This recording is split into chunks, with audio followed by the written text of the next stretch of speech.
Welcome back to Navdha classes. तो आज हम डिस्कस करने वाले हैं शॉर्ट नोट्स के बारे में। जो पेडागोजिकल सब्जेक्ट होते हैं, चाहे वो फिजिकल साइंस हो, बायो साइंस हो या एसएसटी हो या कुछ भी हो, तो उसके अंदर जो यूनिट 3 है वहाँ से आपको ज़रूर एक शॉर्ट नोट आएगा इनमें से किसी एक टॉपिक पे, चाहे वो ओरिएंटेशन प्रोग्राम्स हो, रिफ्रेशर कोर्सेज हो, सेमिनार हो, सैमॉप्सियम हो, वर्कशॉप हो।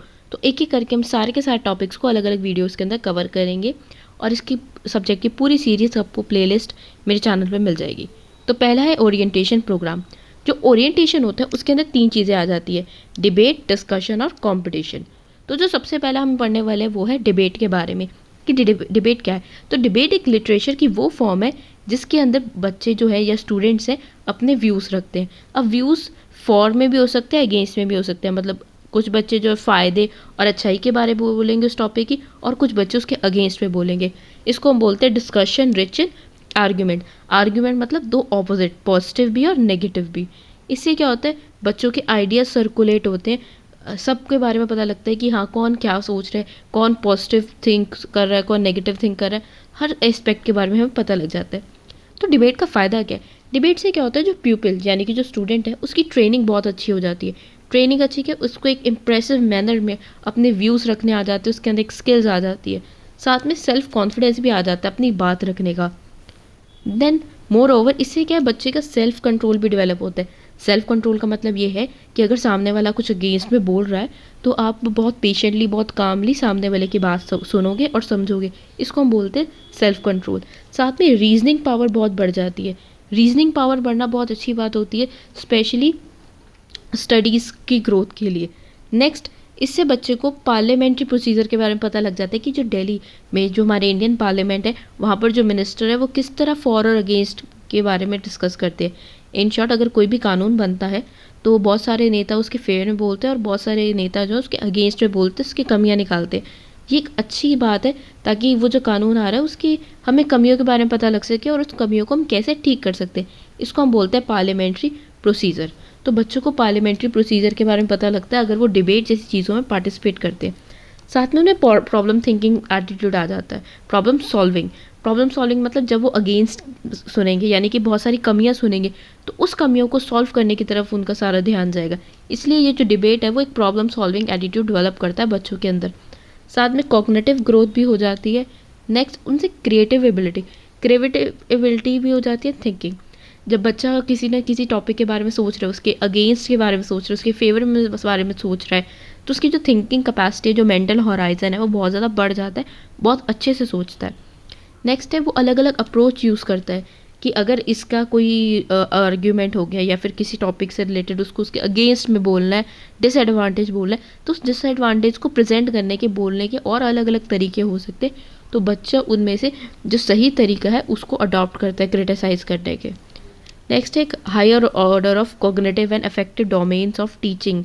तो यहाँ पर बच्चे को एक अच्छे कॉग्निटिव डेवलपमेंट का देखने को मिलती है। नेक्स्ट है broadens the outlook of student, एक एक्सपैंड कंफर्ट जोन।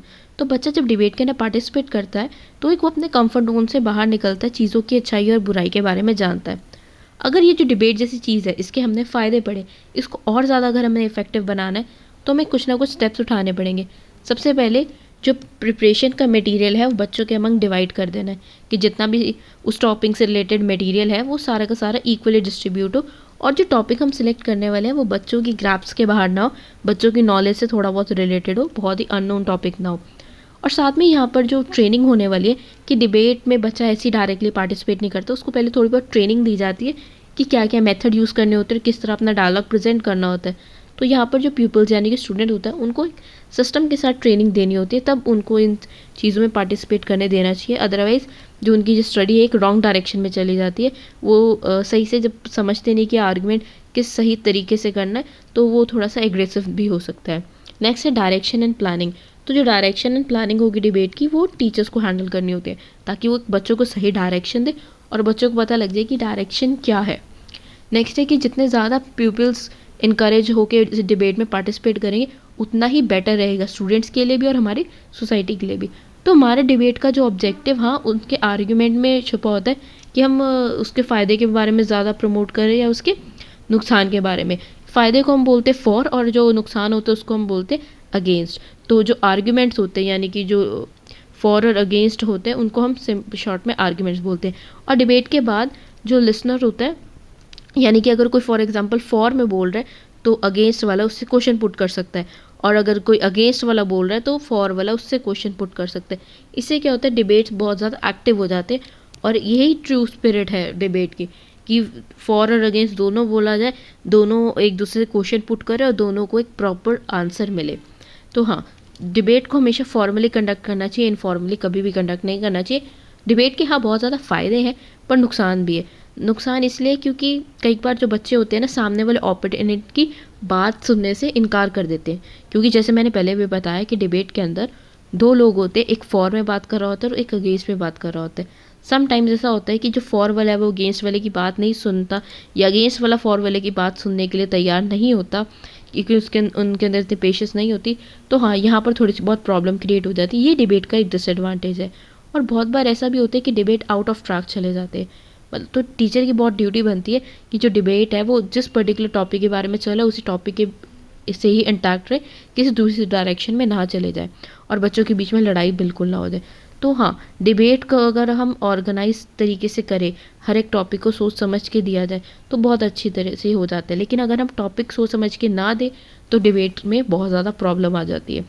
साथ में डिबेट बहुत ज़्यादा टाइम कंज्यूमिंग है, और इससे क्या होता है कि हर अगर टॉपिक के ऊपर डिबेट रखने वाले चले जाएंगे तो हमारा जो सिलेबस है वो टाइम टू टाइम कंप्लीट नहीं होगा। इसलिए हाँ, ये एक टाइम कंज्यूमिंग मेथड है।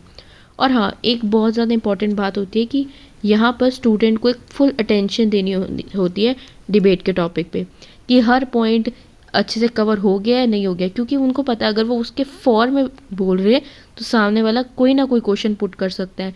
तो बच्चे को डिटेल में स्टडी करनी पड़ती है कि ताकि वो सामने वाले क्वेश्चन का अच्छे से जवाब दे सके। साथ में जो पार्टिसिपेंट है उनको टीचर को बच्चों को गाइड करना चाहिए, ताकि वो इन्फॉर्मेशन को सही तरीके से कलेक्ट कर पाए और उसके प्रॉपर आर्गुमेंटेटिव पॉइंट बना सके। ऐसा देखा गया है कि कई बार जो ऑडियंस है वो सही से अपना पूरा ध्यान नहीं देती, और उनको लगता है कि जो पार्टिसिपेंट्स हैं वो खाली बस बोल रहे हैं और इनको इग्नोर करती है। तो इससे क्या होता है, बच्चों के अंदर एक बैड एटीट्यूड डेवलप हो जाता है कि इग्नोरेंस का एटीट्यूड, तो वो अच्छी बात नहीं है। और लास्ट है, जो डिबेट्स हैं किसी भी टाइम पे ही ऑर्गेनाइज नहीं करना चाहिए, एक पर्टिकुलर टाइम पे पहले से प्लान करके ऑर्गेनाइज करना चाहिए, ताकि बच्चे जो है प्रॉपर सारा मटेरियल को कवर करके स्टडी करके अच्छे से प्रिपेयर कर सके। तो ये था हमारा पहला शॉर्ट नोट। इसके आगे के जो शॉर्ट नोट है हम डिफरेंट वीडियोस के अंदर कवर करेंगे। Thank you.